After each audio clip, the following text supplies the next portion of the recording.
Bismillahirrahmanirrahim. Assalamualaikum warahmatullahi wabarakatuh. Alhamdulillah wassalatu wassalamu ala rasulillah wa ala alihi wa sahbihi wa mawalah wa la hawla wa la quwata illa billahi wa ba'du. Alhamdulillah, segala puja dan puji tentunya hanya milik Allah subhanahu wa ta'ala. Salawat beriring salam kita hadiahkan kepada Rasul kita Nabi besar Muhammad sallallahu alaihi wa ala alihi wasallam. Kita tahu bahwa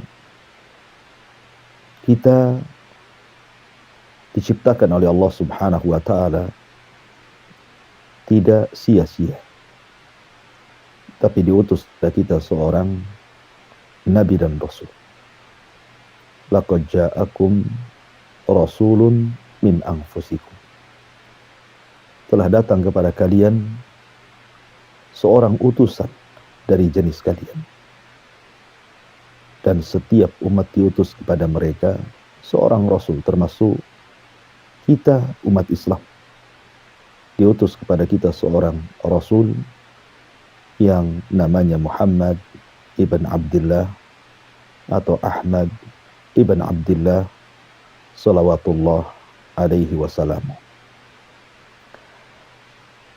Secara singkat, ketika Nabi sallallahu alaihi wasallam dilahirkan, maka Allah mengatakan wa wajadaka yatiman fa'awa. Rasul terlahir yatim. Tetapi tentu yatimnya Rasul tidak seperti yatim-yatim yang lainnya. Karena Allah sudah siapkan dia menjadi pemimpin umat, Sayyidul Awwalina wal Akhirin, Sayyidul Anbiya'i wal Mursalin. Sehingga Allah subhanahu wa ta'ala memberikan perlindungan sedari kecil untuk dipersiapkan menjadi seorang Nabi dan Rasul. Ketika Nabi SAW terlahir, maka yang pertama kali menyusui tentu ibundanya, Aminah binti Wahb. Kemudian juga salah satu budak daripada Abu Lahab namanya Thuwaibah. Bahkan Abu Lahab sangat senang dengan kelahiran Nabi SAW sampai memerdekakan budaknya, Thuwaibah. Walaupun belakangan setelah diangkatnya Rasul menjadi Nabi dan Rasul, justru orang yang pertama kali menentang sebelum yang lainnya. Kemudian sebagaimana kebiasaan orang-orang Arab,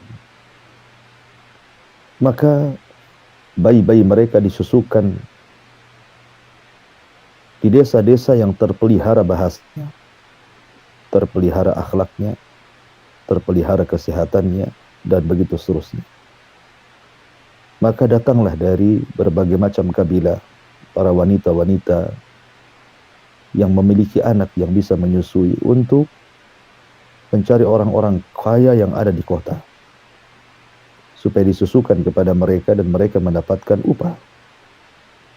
Ketika kemudian mereka pun mencari bayi-bayi di kota Mekah, subhanallah, tidak ada yang berani mengambil bayi Aminah, Muhammad SAW kecil. Alasannya dua, karena dia terlahir yatim dan kondisinya miskin, sehingga mereka takut mengambilnya karena dikhawatirkan tidak punya imbalan. Ketika semua wanita-wanita yang menyusui sudah mendapatkan bayinya masing-masing dan mereka sudah bertolak pulang, maka ada satu keluarga yang telat datang yang akhir, namanya Halimah Sa'diyah dan suaminya. Ketika itu sudah tidak ada bayi kecuali bayi Nabi Muhammad SAW. Kata suaminya, sudah ambil saja, mudah-mudahan dengan mengambil bayi ini kita akan diberkahi. Subhanallah. Betul apa kata suami Halimah Sa'diyah. Di malam itu ketika mereka istirahat dan hendak bertolak pulang ke Bani Sa'diyah, malam itu mereka sudah mendapatkan kebaikan. Tiba-tiba air susu Halimah Sa'diyah bisa menyusui anak yang dibawanya dan menyusui Nabi SAW, dan keduanya bisa beristirahat dengan tenang, padahal malam itu mereka serba kesulitan, kelelahan dan keletihan, sehingga di pagi harinya mereka sudah sehat dan mampu melakukan perjalanan dari Mekah kembali ke Bani Sa'diyah dan mampu menyusul kawan-kawannya. Padahal unta yang ditungganginya tidak layak ditunggangi, tapi itulah berkah karena Rasul dibawa oleh mereka. Selama 4 tahun Nabi SAW berada di rumah Halimah Sa'diyah dalam perawatannya. Kemudian Halimah Sa'diyah ketika hendak memulangkan Rasul SAW, karena sudah menyusui lewat 2 tahun, tentunya sudah selesai tugasnya. Tapi karena melihat kebaikan maka menambah waktunya. Sampai akhirnya ketika ada peristiwa besar yang terjadi kepada Nabi SAW, pembelahan dada, sehingga Halimah takut bahwa peristiwa ini akan menjadikan celaka kepada anak susuannya, maka dia mengembalikan Nabi SAW kepada ibundanya tercinta Aminah bintu Wahb. Ketika usia Nabi SAW menginjak 6 tahun, maka Aminah pun membawa Nabi SAW untuk berziarah ke kuburan ayahandanya Abdullah. Karena sekali lagi bahwa Rasul terlahir yatim. Ketika masih di perut Aminah, bapaknya sudah meninggal dunia di usia Rasul 6 bulan kandungan. Maka kemudian ketika berziarah antara Khadijah, Ummu Aiman dan juga Nabi SAW yang ketika itu masih kecil, masih anak-anak, masih usia 6 tahun. Maka Nabi SAW berangkat bersama ibundanya dan pembantunya Ummu Aiman. Tapi Allah takdirkan sepulangnya dari Madinah di tempat yang namanya Abwa, kemudian Aminah jatuh sakit dan juga meninggal dunia di hadapan Nabi SAW. Maka Nabi SAW kemudian dibawa pulang oleh Ummu Aiman dan diserahkan kepada kakeknya Abdul Muttalib, Sayyidul Badha, pemimpin orang Arab. Maka Nabi mendapatkan kecintaan yang luar biasa, layaknya bapak sendiri yang sangat menyayanginya. Bahkan Abdul Muttalib lebih menyayangi Rasul dibandingkan anak-anak. Tapi sayang, hanya 2 tahun di pangkuan Abdul Muttalib. Kemudian Abdul Muttalib kakek Nabi SAW meninggal dunia ketika Rasul usianya 8 tahun. Kemudian berpindahlah pangkuan dari Abdul Muttalib pada pamannya Abu Talib. Di rumah Abu Talib inilah Nabi SAW besar, dididik, diberikan kasih sayang, walaupun kondisi Abu Talib sangat miskin. Tidak seperti paman-paman lain, tetapi berikan rasa cinta kepada Nabi SAW karena wasiat dan pesan Abdul Muttalib ayahnya untuk merawat anak ini. Dia memiliki perkara besar di masa depan. Sampai ketika usia Nabi SAW 12 tahun, maka Abdul Muttalib pun ingin berangkat melakukan perniagaan dari Mekah menuju Syam. Nabi SAW ketika itu hendak ditinggalkan di Mekah, tapi Nabi SAW tidak mau kecuali ingin ikut dengan pamannya. Dan pamannya pun sangat menyayangi Nabi SAW. Akhirnya dibawalah Rasul oleh Abu Talib dalam rihlatas syita'i was saif, perjalanan berniaga dari Mekah menuju negeri Syam. Akan tapi sesampainya kemudian di perbatasan Syam, tiba-tiba dihentikan oleh seorang rahib, seorang pendeta yang bernama Buhairah, yang ketika itu sudah menunggu-nunggu karena melihat ada tanda-tanda yang berbeda di alam. Karena dia seorang pendeta yang suka membaca, dan dia tahu sebentar lagi akan lewat seorang yang dicatat dalam kitab-kitabnya bahwa dia akan menjadi seorang nabi dan rasul. Tidak biasa. Banyak kafilah-kafilah dari Arab yang menuju Syam biasanya dibiarkan pulang pergi tanpa ada sambutan yang baik, kecuali ketika datang kafilah Abu Talib. Dia melihat ada tanda-tanda yang aneh, kemudian diberhentikan, kemudian dijamu makan, sampai akhirnya kemudian beliau melihat ada anak remaja yang ciri-ciri kenabiannya ada pada dia, maksudnya Nabi Shallallahu Alaihi Wasallam. Maka dia bertanya kepada Abu Talib, siapakah ayah ini? Maka Abu Talib mengatakan, saya. Kata Buhairah Rahib, tidak. Anak ini tidak layak punya ayah. Abu Talib kaget. Kemudian dia baru mengaku bahwa dia bukan ayahnya, tapi dia pamannya.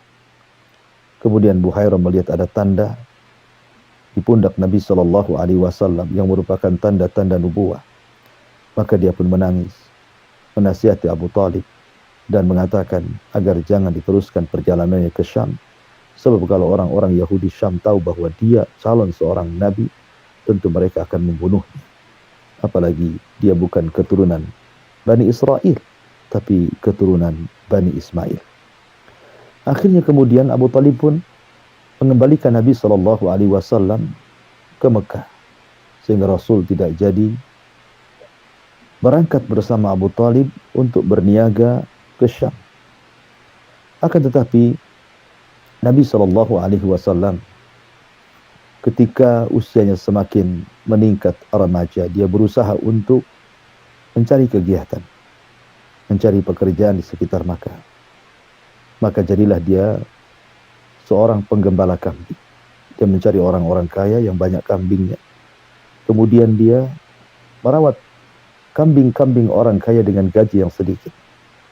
Akan tetapi justru inilah permulaan tarbiyah dari Allah Subhanahu wa taala, karena kelak Nabi sallallahu alaihi wasallam akan yaqudul ummah, memimpin umat, maka bidayatul amri, permulaannya yaqudul ghanam.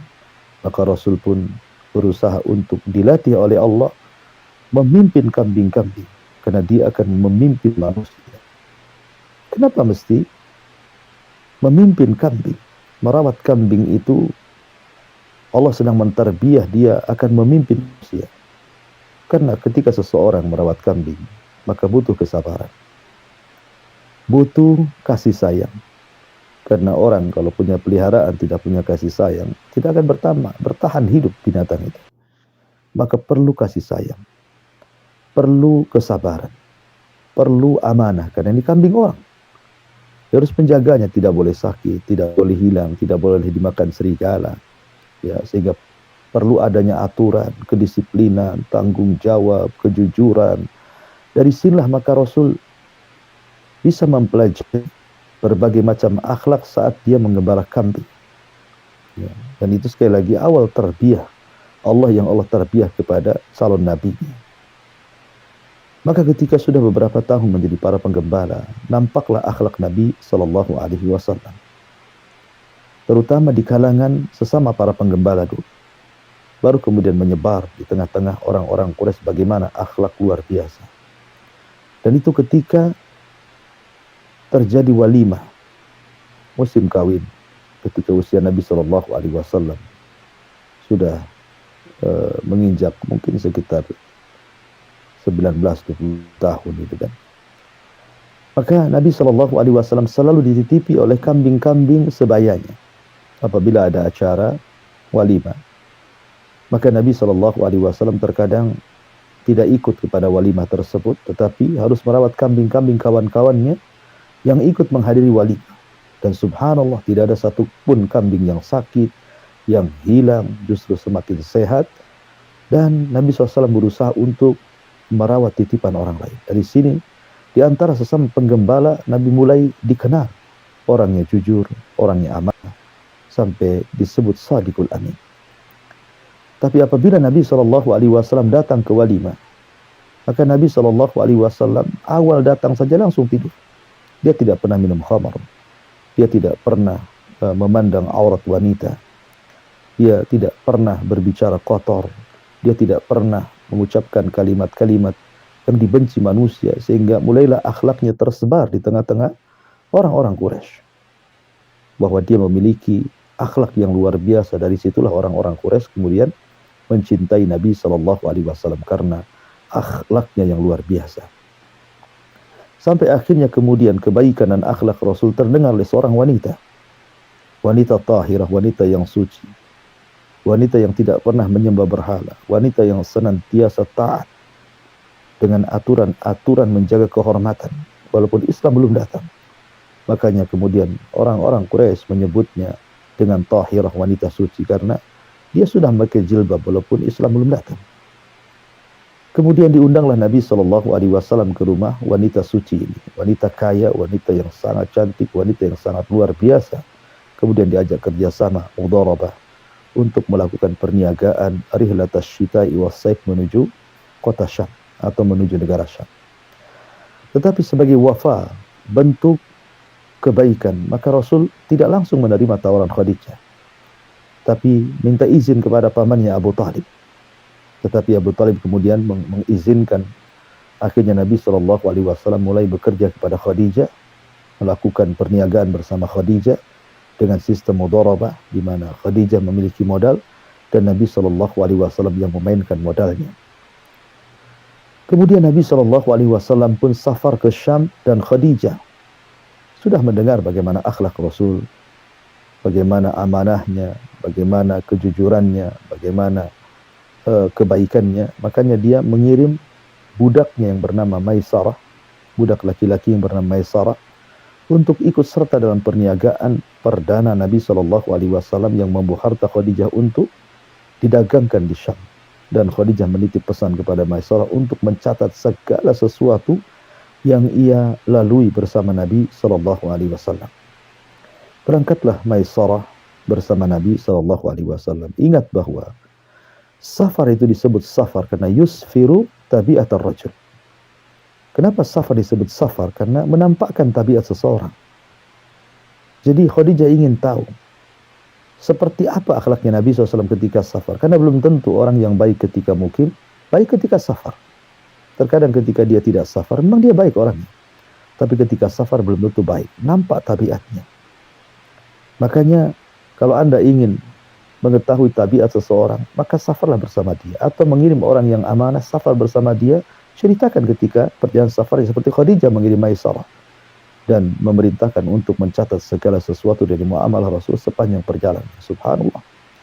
Ketika berangkat Maisarah dengan Rasul menuju perniagaan ke Syam, rupanya Maisarah melihat bagaimana amanahnya, bagaimana kejujurannya, bagaimana tutur katanya, bagaimana muamalahnya bersama manusia. Belum lagi ada peristiwa yang aneh. Sejak berangkat sampai ke Syam ada awan yang menaungi seolah-olah tidak pernah terkena sinar matahari. Rasul dilindungi dari cahaya matahari. Setiap lewat kepada sebuah batu-batu mengucapkan salam. Setiap lewat ke pepohonan-pohonan mengucapkan salam.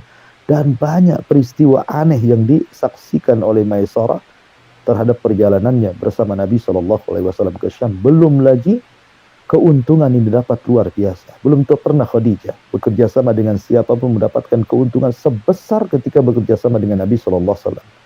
Mabruk, diberkahi. Diberkahi usahanya, diberkahi keuntungannya, labanya, dan begitu seterusnya. Sehingga Khadijah menjadi senang. Akhirnya tertanam kecintaan kepada Nabi SAW. Dari sinilah maka Khadijah kemudian hendak meminang Nabi SAW untuk menjadi suaminya. Dikirimnya Nafisah, saudarinya, untuk menanyakan maukah Rasul menikah dengan Khadijah. Tapi sekali lagi, Nabi SAW tidak pernah melupakan jasa pamannya. Dia tetap mengatakan belum bisa memberikan jawaban sampai saya astadzinu ammi, meminta izin kepada pamanku. Sebagaimana ketika diajak berniaga, dia pun minta izin kepada pamannya. Maka begitu juga ketika ditawari menikah, dia pun harus minta izin kepada pamannya. Begitulah amanah Nabi SAW. Jazaul ihsan ilal ihsan. Balasan kebaikan itu hendaknya dibalas dengan kebaikan yang sama. Jangan sampai orang yang sudah berbuat baik kepada Anda tidak balas dengan kebaikan. Bahkan Anda membalas dengan keburukan. Na'udzubillah. Maka Nabi meminta izin kepada pamannya. Kemudian pamannya mengizinkannya. Akhirnya kemudian terjadilah pernikahan yang luar biasa. Pernikahan yang sangat mulia antara Sayyidul Awwalin, pemimpinnya orang-orang yang awal dan akhir, pemimpinnya para nabi dan rasul, dan Sayyidatun Nisa'i fil alam, pemimpin para wanita di alam semesta, Khadijah bintu Khuwailid radhiyallahu anha. Maka menikahlah keduanya di Masjidil Haram. Maka Nabi SAW berikan mahar 10.000 dirham dan menyembelih 10 ekor unta, kemudian melakukan walimah di Masjidil Haram sampai selesai walimah. Dan sebelum walimah, kedua belah pihak seperti Abu Talib mulai berkhutbah menceritakan siapa sosok ponakannya Nabi SAW, kebaikannya, akhlaknya, dan begitu seterusnya. Kemudian juga dari keluarga Khadijah bangkit kemudian menceritakan akhlak kebaikan Khadijah, dan manusia pun melihat bahwa dua manusia itu memang sekufu, seimbang, ya memang layak ya untuk menikah karena dua-duanya sudah seimbang. Akhirnya menikahlah Rasul dengan Khadijah, dan selesailah pernikahan Rasul Shallallahu Alaihi Wasallam dengan Khadijah. Rasul hidup bersama Khadijah. Maka ketika Khadijah melihat bagaimana Nabi Shallallahu Alaihi Wasallam menjadi kepala rumah tangga yang sangat bertanggung jawab, maka Khadijah pun sangat yakin dan percaya dengan Nabi SAW, sehingga dia serahkan semua kekayaannya, rumahnya, usahanya, bisnisnya, dan dia menjadi ibu rumah tangga yang betul-betul melayani suaminya. Maka Nabi SAW pun betul-betul fokus menjadi peniaga besar. Dari sinilah maka Rasul kenal dengan para peniaga Arab yang sangat besar seperti Abu Bakar, Utsman, Abdurrahman bin Auf, dan yang lainnya. Ya, dan itu di masa jahiliyah. Apalagi Abu Bakar itu tujarul zahab, memang dia penjual emas. Ya, dan penjual emas itu menguasai kaum karena emas itu kecil tapi bernilai besar. Jadi intinya Rasul banyak berelasi dengan banyak para pengusaha orang-orang Arab. Dari situlah maka Rasul pun terkenal amanahnya, kejujurannya di tengah-tengah para pengusaha. Sampai akhirnya apabila Nabi Shallallahu Alaihi Wasallam kemudian tidak pergi berniaga dan yang lainnya pergi berniaga, kemudian mereka pun hendak menitipkan barang-barang yang berharga, maka mereka akan menitipkan kepada Nabi Shallallahu Alaihi Wasallam, hingga Rasul memiliki gudang titipan di rumah Khadijah. Dan itulah Bank Arab pertama yang diasas oleh Nabi Shallallahu Alaihi Wasallam, karena mereka paham siapa Rasul, orangnya amanah, mereka siap menitipkan apapun karena mereka tidak takut dicuri, tidak takut hilang, tidak takut rusak, karena kejujuran dan amanah Nabi Shallallahu Alaihi Wasallam. Maka semua orang Arab menyebutnya Rasul sebagai Sadiq Al-Amin, orang yang jujur lagi amanah. Itulah sifat yang melekat kepada Rasul dalam kehidupannya sebelum diangkat menjadi Nabi dan Rasul. Ma'asyiral muslimin yang dimuliakan Allah Subhanahu wa taala. Kemudian setelah Nabi Shallallahu Alaihi Wasallam berusia antara 35-36, terjadi peristiwa di mana Ka'bah ini sebagian bangunannya roboh. Ya, karena ada sebelumnya dilewati beberapa peristiwa, ada namanya Fudur, ada namanya perang Fijar, dan begitu seterusnya yang tidak mungkin saya ceritakan karena juga singkat waktunya. Intinya ada peristiwa Ka'bah ini mau roboh gitu kan. Akhirnya kemudian sepakat orang-orang Quraisy pun ingin merobohkan Ka'bah, kemudian ingin membangun kembali dengan renovasi yang baru. Maka Mughirah, Al-Walid ibn Mughirah yang ketika itu memimpin pembangunan Ka'bah, akhirnya kemudian mensyaratkan agar harta yang masuk untuk pembangunan Ka'bah ini harus dari harta halal.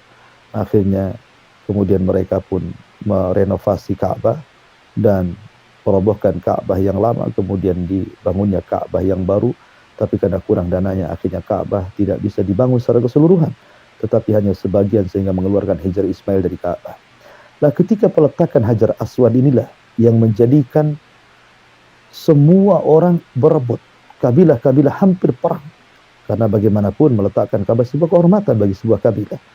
Maka hampir perang di antara kabilah-kabilah Quraisy, bahwa mereka lah yang berhak untuk meletakkan. Kabilah ini mereka mengatakan kami yang berhak meletakkan, sehingga hampir perang. Tapi orang yang berakalnya kemudian mengatakan, tunggu dulu, sebaiknya yang meletakkan Hajar Aswad ini seorang yang akan keluar dari pintu ini. Rupanya yang keluarlah Nabi SAW, dan mereka sudah tahu siapa Nabi. Tapi Nabi SAW tidak meletakkan sendiri. Rasul berusaha untuk mentaklib, melembutkan hati-hati pemimpin-pemimpin para kabilah, sehingga semua ingin kebagian. Makanya Rasul menyarankan untuk mengambil kain, meletakkan Hajar Aswad di tengah, kemudian masing-masing kabilah meletakkan ujung-ujung kain, sehingga seolah-olah membawa semua kabilah kepada Hajar Aswad. Dan itulah keadilan Nabi Shallallahu Alaihi Wasallam dikenal. Ya, bagaimana Nabi Shallallahu Alaihi Wasallam mempersatukan umat di saat mereka sedang hendak bermusuhan, hendak berperang gara-gara peletakan Hajar Aswad. Masyarul muslimin yang dimuliakan Allah Azza wa Jalla, sampai ketika usia Rasul 37 tahun. Walaupun Rasul ini seorang pedagang, sering berinteraksi dengan manusia, tapi Nabi SAW mulai benci berjumpa dengan manusia. Tidak suka apalagi melihat kerusakan bangsa Arab yang semakin hari semakin parah. Maka Nabi SAW pun yuhibbu tahannut. Dia suka menyendiri, tafakur, kadang ke Mina, kadang ke Muzdalifah gitu kan. Ditambah-tambah kemudian 6 bulan sebelum diangkatnya Nabi dan Rasul, Nabi selalu bermimpi aneh. Mimpinya sama dengan falak subuh. Jadi kalau malam bermimpi selalu kejadian. Ya, dalam mimpinya apa yang akan dimakan besok orang-orang Quraisy, apa yang akan diminum orang-orang Quraisy, tamu yang datang dari orang-orang Quraisy, apa saja pokoknya yang akan terjadi dari peristiwa itu, selalu mimpinya menjadi sebuah kenyataan. Dan itulah yang diceritakan Ummul Mukminin Aisyah radhiyallahu anha. Awal permulaan turunnya wahyu itu adalah ru'yatun salih kal falakis subuh. Jadi mimpi yang baik seperti falak subuh. Setiap yang dilihat Rasul menjadi sebuah kenyataan. Termasuk juga Rasul Shallallahu Alaihi Wasallam dalam bermimpinya, dia akan pergi ke Gua Hira, didatangi malaikat Jibril dalam bentuk manusia, bla bla bla bla dan begitu seterusnya. Itu pula yang menjadikan sebab kenapa Rasul sampai mendatangi Gua Hira di bulan Ramadan. Dan itu akhir tahanut Rasul, karena disitulah turun suratul Alaq yang kita akan bahas. Masyarul muslimin yang dimuliakan Allah Azza wa Jalla. Maka tepat di usia Rasul Shallallahu Alaihi Wasallam 40 tahun. Dan usia 40 tahun usia yang matang. Karena biasanya usia 40 tahun itu nikmat Allah Subhanahu wa taala sudah hampir sempurna. Biasanya umur 40 tahun sudah punya pekerjaan, sudah punya istri, sudah punya anak gitu ya. Dan cara berpikirnya pun sudah dewasa gitu, tidak mudah goyah. Maka Allah Subhanahu wa taala menghendaki Rasul didaulat menjadi nabi. Sebagaimana alur mimpinya, Nabi Shallallahu Alaihi Wasallam pun kemudian tahanut di usia 40 tahun. Setelah mempersiapkan perbekalan, Rasul bergegas dari rumahnya menuju sebuah tempat yang tinggi. Di situ ada gua yang disebut dengan Gua Hira. Maka Rasul pun tahanut di situ. Ya. Maka tepat di bulan Ramadan, lebih tepat lagi di 10 akhir Ramadan, atau lebih tepat lagi di tanggal-tanggal ganjil, di malam Lailatul Qadar, di sepertiga malam akhir, tiba-tiba Rasul dikejutkan oleh seorang laki-laki yang sangat tampan, jelmaan dari malaikat Jibril. Tiba-tiba datang menemui Nabi Shallallahu Alaihi Wasallam, kemudian mengucapkan salam, kemudian menjabat tangan, tiba-tiba memeluk Nabi Shallallahu Alaihi Wasallam. Ketika memeluk Rasul inilah tiba-tiba dia mengatakan, Iqra ya Muhammad. Kata Nabi SAW, ma'ana biqari. Ya. Kalimat Iqra artinya bukan baca, karena Jibril tidak membawa tulisan, suruh membaca. Karena mungkin dalam pikiran kita Iqra baca, maksudnya seolah-olah ada buku yang dibaca. Bukan. Maksud Iqra di sini artinya ablig, sama dengan kalimat ketika Jibril datang kepada Nabi Shallallahu Alaihi Wasallam, kemudian mengatakan, ya Rasul, ya Muhammad, ya Iqra ila Khadijah salam min Rabbihi wa minni. Wahai Muhammad, bacakan kepada Khadijah. Dan kalau arti harfiahnya seperti itu, bacakan kepada Khadijah salam dari Rabbnya dan dariku. Maksudnya tentu bukan membaca, tetapi sampaikan. Ya, sampaikan salam dari Rabb dariku. Jadi Khadijah mendapatkan salam dari Allah dan juga dari Jibril alaihi salatu wassalam. Jadi Iqra itu artinya sampaikan. Sampaikan. Iqra bismi rabbikal ladzi khalaq, bahwa Rabbmu itulah yang Maha menciptakan. Iqra wa rabbukal akram. Allama alladzi 'allama bil qalam, 'allamal insana ma lam ya'lam. Rasul disuruh menyampaikan. Ya. Belajar, ya, belajar menyampaikan kepada manusia, tapi belum ada perintah untuk berdakwah. Ya, hanya Nabi Shallallahu Alaihi Wasallam di sini disuruh untuk membaca, belajar, mengenal siapa Tuhannya. Ya, karena Iqra itu isyarat tentang ilmu. Ya, membaca itu melahirkan ilmu. Masyarul muslimin yang dimuliakan Allah Subhanahu Wa Taala. Maka Rasul hanya mengatakan, ma'ana biqari. Aku tidak bisa baca. Dikiranya Nabi Shallallahu Alaihi Wasallam disuruh membaca catatan yang dibawa Jibril. Jibril tidak membawa catatan. Sehingga Rasul mengatakan ma'ana biqari. Dan ini menunjukkan bahwa Rasul tidak bisa membaca, tidak bisa menulis. Dan dia adalah ummi. Orang la yaktub wa la yaqra, tidak bisa menulis, tidak bisa membaca, itulah ummi. Kenapa Nabi SAW ummi? Ya, supaya jangan orang mengira bahwa wahyu itu saduran dari kitab-kitab lama yang dirangkum oleh Rasul disampaikan kepada manusia. Bagaimana Rasul akan menyadur, akan merangkum, sementara Rasul tidak bisa membaca, apalagi menulis. Artinya ini membenarkan bahwa Al-Quran adalah wahyu yang datang dari Allah Subhanahu wa ta'ala. Kemudian karena Rasul tidak bisa membaca dan mengatakan ma'ana biqari, semakin eratlah pelukan Rasul, pelukan malaikat Jibril. Tapi Rasul tetap mengatakan ma'ana biqari. Sampai ketiga kalinya pelukan Jibril semakin erat sampai Rasul keluar keringatnya ketakutan, dan Jibril mengatakan iqra ya Muhammad, tapi Rasul tetap mengatakan ma'ana biqari, ma'ana biqari. Aku tidak bisa baca, aku tidak bisa baca. Dari sini ada faedah bahwa seorang guru itu perlu keras dengan muridnya. Jadi kalau kita parenting, ilmu parenting gitu ya, terkadang seseorang pengajar itu tidak mesti lembut, tetapi ada waktu-waktu keras kepada muridnya supaya seorang guru ditakuti, seorang guru dihormati, seorang guru punya wibawa di hadapan murid-muridnya. Makanya Jibril alaihi salam mengajarkan kepada para pengajar, pada setiap guru ilmu parenting kepada kita. Rasul Jibril semakin erat pelukannya, semakin erat pelukannya sampai 3 kali, sampai akhirnya barulah Jibril mentalkin Nabi SAW. Disinilah permulaan turunnya suratul Alaq 5 ayat pertama. Iqra, Iqra ya Muhammad, Iqra bismi rabbikal ladzi khalaq, khalaqal insana min 'alaq, Iqra wa rabbukal akram, alladzi 'allama bil qalam, 'allamal insana ma lam ya'lam.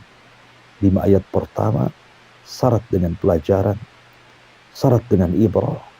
Apa saja ibrah dan pelajaran dari 5 ayat pertama suratul Alaq? Tentu ini pembahasan yang panjang karena waktu juga. Maka pembahasan di pagi hari ini kita cukupkan sampai di sini. Mudah-mudahan kisah ini bermanfaat. Subhanakallah bihamdika, asyhadu an la ilaha illa anta, astaghfiruka wa atubu ilaik. Allahu ta'ala alam. Assalamualaikum warahmatullahi wabarakatuh.